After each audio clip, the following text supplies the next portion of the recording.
different forms of obedience. They said that there was the obedience of the slave, the obedience of the mercenary, and the obedience of the son. The slave obeyed because he was afraid not to. The mercenary obeyed because he was paid to. But the son obeyed because he loved and respected his father.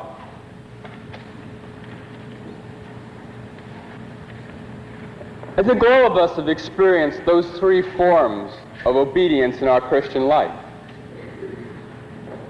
Sometimes we've obeyed the Lord because we've been afraid not to. Sometimes we've obeyed the Lord because we thought it would pay us in some way or another.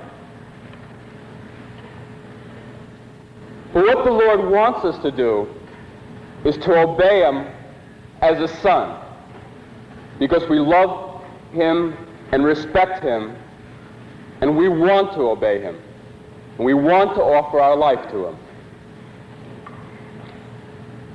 And it's only when we have that form of obedience, when we've offered our life to the Lord in that way, that following the Holy Spirit even comes into question. Because in the other forms of obedience, we can simply follow the commandments.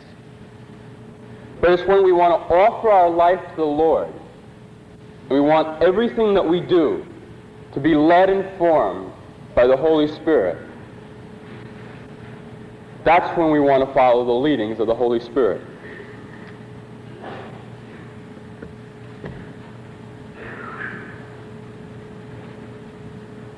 I believe that the Lord wants us to know at every moment exactly what He wants us to do.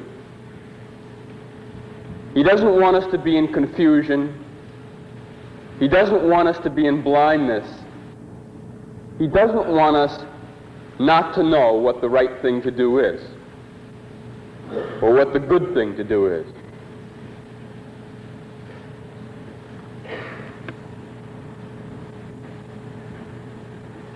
Now, I don't mean to say necessarily that I feel that at this moment that I always know in every situation exactly what the Lord wants me to do. That's not what I'm trying to say. But I know it a lot more now than I did 2 years ago. And 2 years ago, I knew it better than I did 4 years ago. And I believe that what the Lord wants is, as we grow in the life of the Spirit, to know more and more surely what His will for us is.